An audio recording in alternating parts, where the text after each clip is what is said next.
اس آخری 10 دن میں لیلۃ القدر آتی ہے، اور وہ 21، 23، 25، 27، 29 ان میں گھومتی ہے۔ کبھی 21 کو ہوتی ہے، کبھی 23 کو، کبھی 25، کبھی 27، کبھی 29۔ جب میں 3 چلے لگا رہا تھا تو اس میں رمضان شریف بھی آیا۔ ادھر بارڈر کے قریب ہم چل رہے تھے، بریلوی لوگ تھے، میں 1971 گالیاں نکالتے، مسجدوں سے نکال دیتے، اور ہم دکان پہ سودا لینے جاتے تو کہتے تسی وابی ہو، جدن کوئی شے نہیں دینی۔ تو ہم مرچ اور نمک کو پانی میں گھول کے ہم روٹی پکا کے اس سے ہم کھاتے تھے، اور دودھ کوئی نہیں دیتا تھا تو ہم قہوہ بنا کے اس سے تھے۔ ایسا ہمارا وہ مشقت کا سفر تھا۔ تو میں نے اللہ سے مانگنا شروع کیا، یا اللہ پیدل سفر ہے، مشقت ہے، 5 راتیں جاگا نہیں جائے گا، شب قدر آئے تو مجھے اٹھا دینا۔ روز دعا مانگی، پہلے روزے سے شروع کی۔ 21 کی رات میں سویا ہوا تھا، 12 بجے مجھے کسی نے دھکا دے کے اٹھا دیا، تو میں ایسے اٹھا ایسے، اور میرے اوپر نیند کا نشان تک نہیں۔ میں نے ادھر دیکھا، میں سمجھا مجھے کسی نے اٹھایا ہے۔ میں کہا میں نے کیا اٹھاتا؟ سحری دا وقت دیکھنے کے لیے میں نے گھڑی دیکھی، 12 بج رہے تھے، تو میں پھر سو گیا۔ ایک دم مجھے کرنٹ لگا، آج تو 21 کی رات، اور میں اللہ سے روز مانگ رہا ہوں کہ مجھے جگا دینا، تو میں بھاگ کے باہر آ گیا۔ تو ایک پٹھان نے مجھ سے کہا ہوا تھا کہ اگر تو جاگے تو مجھے بھی جگانا، تو پھر میں نے اس کو جگا دیا۔ وہ تھوڑی دیر وہ جاگا، پھر سو گیا۔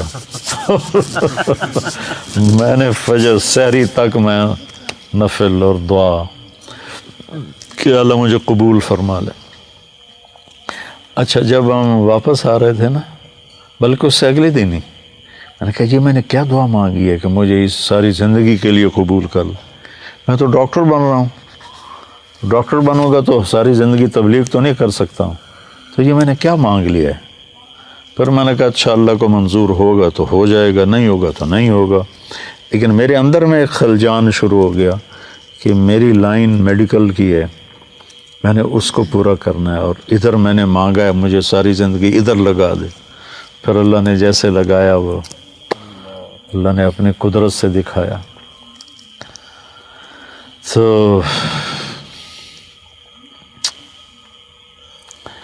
تو اس میں لیلۃ القدر آتی ہے، انا انزلناہ فی لیلۃ القدر۔ قدر کے جتنے معنی ہیں نا سارے اللہ نے بیان کیے ہیں سورت۔ قدر کہتے ہیں قیمت کو، تو اللہ نے کہا لیلۃ القدر خیر من 1000 شہر۔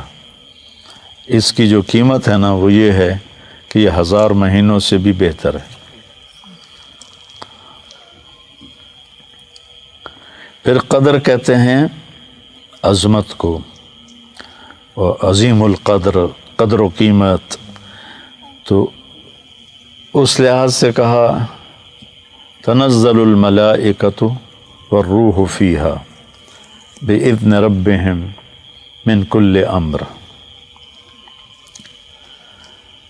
کہ یہ ایسی عظیم الشان رات ہے کہ اس میں فرشتے بھی آتے ہیں، جبریل بھی آتا ہے۔